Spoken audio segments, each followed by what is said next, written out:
The year is 1990. The Berlin Wall is coming down. Nelson Mandela is released from prison, and the United States has the highest graduation rates in the world. Now let's fast forward to today. The United States ranks 21st in graduation rates and 48th in math and science education quality. 63% of American students say they are not ready for college-level math and science courses. So what happened? I think there's a big void, there's a big gap in American culture right now. When it comes to science, they don't look at it as cool. When the economy tanked in 2000 and again in 2008, many parents found it not feasible or economical to send their kids to college. Not to mention, today's kids look up to celebrities and star athletes as role models rather than the astronauts, engineers, and businessmen that held the spotlight in previous decades. So how do we come up with a way to get kids interested in science and engineering again? 5, 4, 3, 2, 1, 0, ignition, liftoff.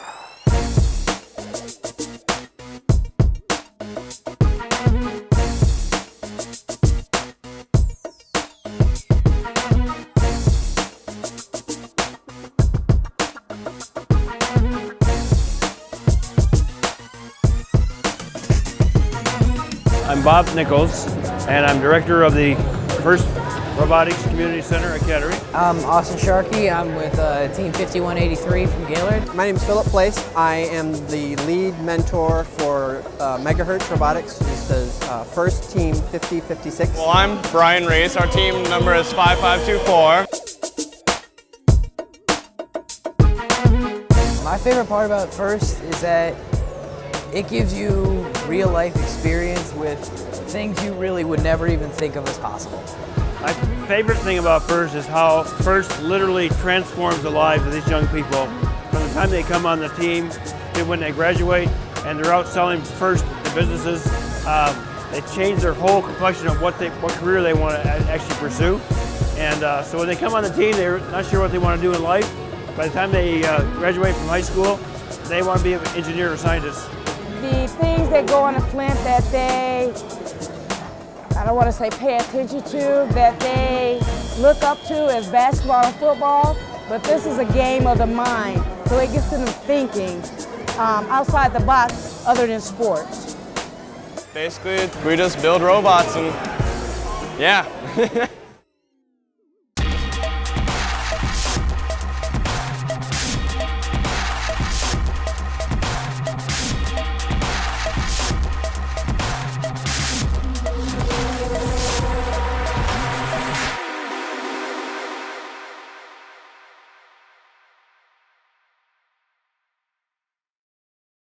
My name is Alyssa Garcia. I am 18 years old. I am on Team 1684, the Chimeras, and I am currently the team captain and head machinist. I didn't really know I was joining FIRST Robotics when I joined FIRST Robotics. I was 9 years old. So I did what's called the FIRST Lego League in 4th grade. That's when I started. I was a part of Kid Street Club, and with that, you got to play with Legos. So I was like, hey, Legos, why not?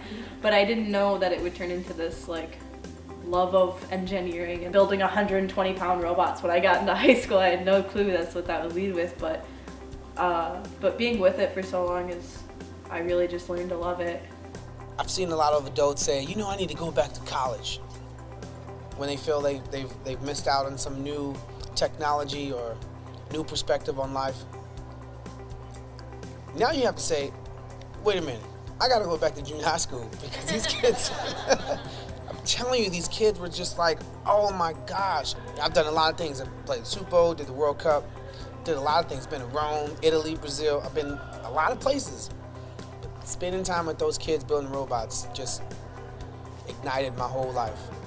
There was a girl on her team who thought she was not good enough because she had like a C average and she wasn't doing so great in her classes, and she wasn't doing hard classes or anything, and she didn't want to join because she didn't think she was smart enough. But she joined and she really got a lot out of it. She's actually going to college now. She wasn't planning on going to college, which I mean, you don't even, just inspiring a little bit, even if it's not engineering, just at least inspiring someone to want to go to college. Not all of our kids go on to become engineers, a very high percent do.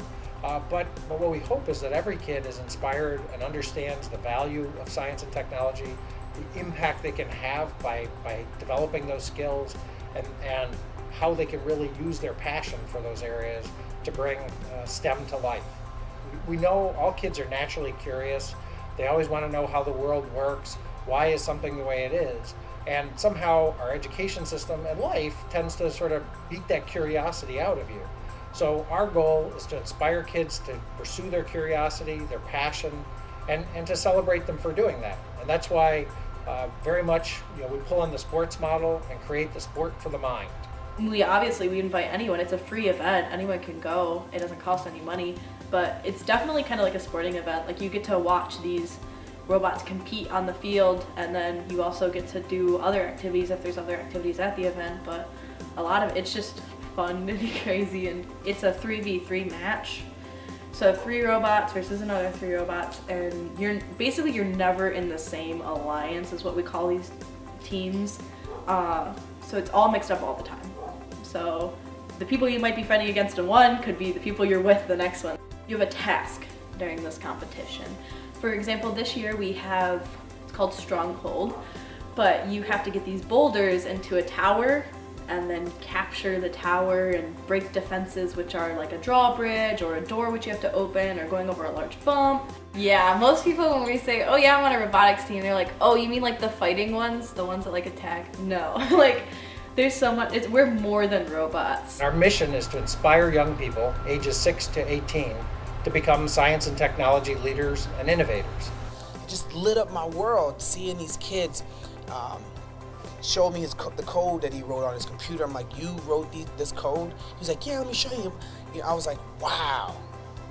It's one thing to see a kid in college doing it, but to see 13-year-olds, 14-year-olds, 15-year-olds, 16-year-olds writing code, building robots, enthusiastic about, life, mathematics, science, and engineering. That's our leaders. 20 years from now, those are the leaders of industry, these kids.